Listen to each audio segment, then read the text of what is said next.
So I've just had a thought in my mind I figured I'd share. Um, for any of those who don't know, um, Ross Scott of Accursed Farms is doing a petition in Europe mainly, but other countries like Australia, maybe Canada. He's not really sure if it'll succeed in the United States. But it's basically stop killing games. And I've long before this have been interested in media preservation. Ironically, it was for books, like almost a decade and a half ago now, but media preservation nevertheless. And I thought about if there was something I could add for media preservation, and I will address a lot of the stuff outside of my main tangent before I get to the meat and bones of the actual reason I'm making this video, is also console preservation. Now, before anyone goes and asks, I'm not asking for developers like Sony or Microsoft or Nintendo to indefinitely maintain their older line of consoles until the heat death of the universe. I'm not asking for that at all. Mainly because a lot of spare parts are in like mom and pop video game stores already. What I'm concerned about is already with like Nintendo kind of being greedy with the new Nintendo Switch and games that have already been released to older consoles for like maybe 20 or 50 bucks are now being launched around 80 or $90. And this, by the way, is old news. And already setting a precedent, and don't even get me started on tariffs. I'm not that good with tariffs anyways. But video game prices are going to increase, partially because of Nintendo, partially because of tariffs. But where I'm getting at is there's really no law specifically for console developers like Nintendo, Sony, and Microsoft from simply bricking the older consoles. Now, I know people are probably going to say that there's going to be a lot of backlash to this if that ever got to see the light of day. And of course, I forget the Xbox CEO back in the day, his name, but he was saying something about wanting like the Xbox One to always be connected to the internet. You can't share your games with your friends. You can only like install them once, and then they'd be just useless.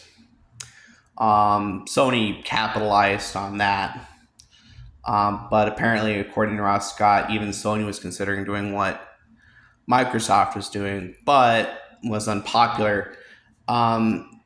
You can watch some of Ross Scott's videos to get to that part, but I got to keep moving on to where I'm getting to. Is I don't think any of those console companies will outright say they're going to brick the older consoles, but more they could launch a software update to newer or current gen consoles that isn't going to affect them, but for older consoles that they want to, get rid of, it bricks the console. So say like, new PS5, PS6s, they're fine. PS4 and earlier, now they're like a $100, $200 brick. Same goes for like the original Xbox or Xbox 360, which I think Xbox 360 already does not have any online support anymore.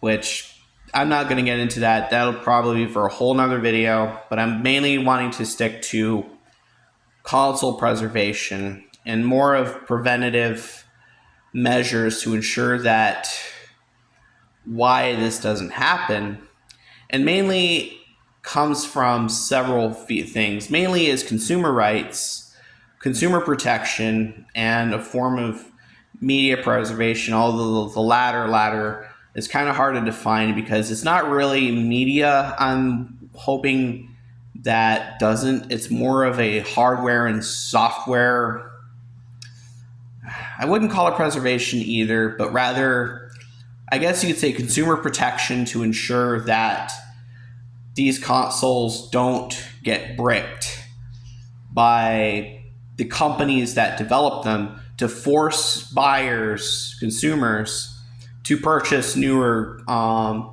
consoles. This is definitely anti-consumer, and already these three companies are going with three big companies like Nintendo, Sony, and Microsoft already doing subtle anti-consumer practices, mainly like wiping their older games from their libraries to kind of focus more on like games of the newer consoles, or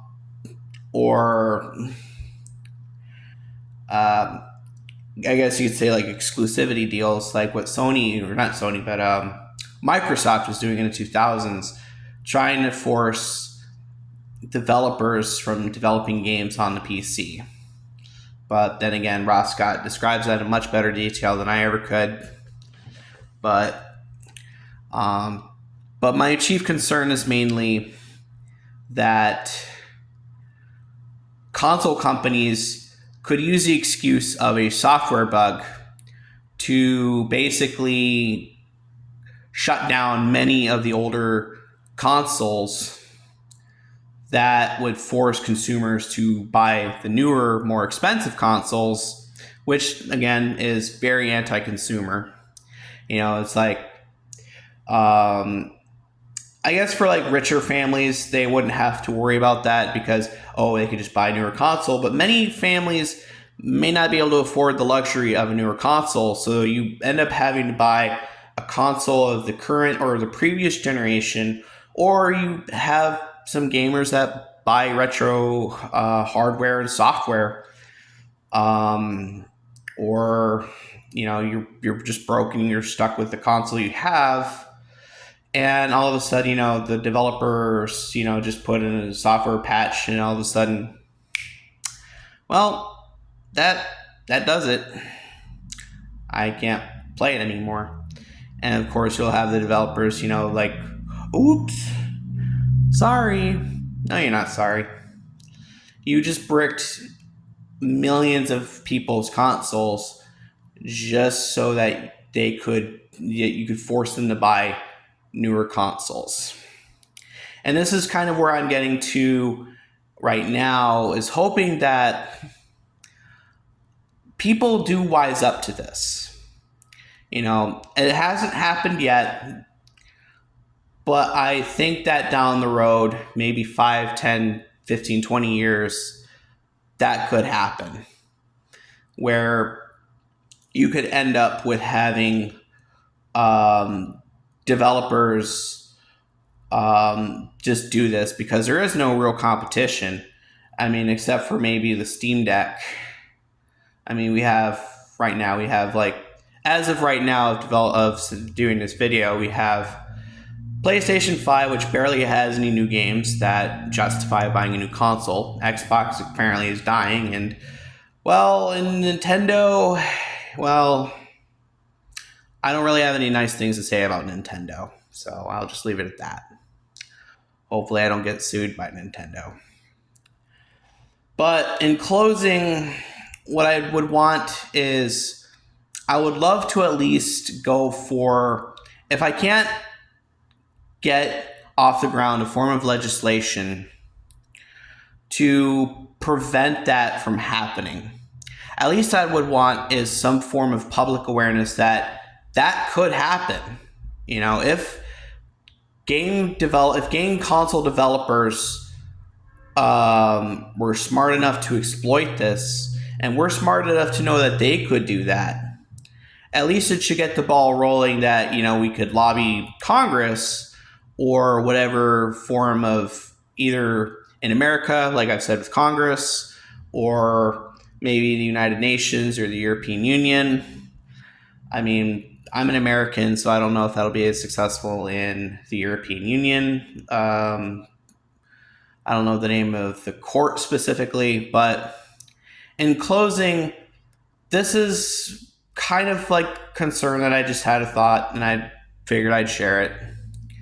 Hopefully, what I talked about doesn't come to pass, but if it does, I hope people are willing to give as much complaints to the big three as of right now, Microsoft, Sony, and Nintendo, for them to, back off from doing something like that.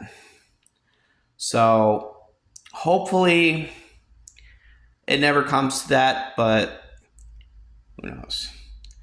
Hopefully you found this video entertaining or enlightening, and I hope you had a good day watching this, or a good night, or whatever.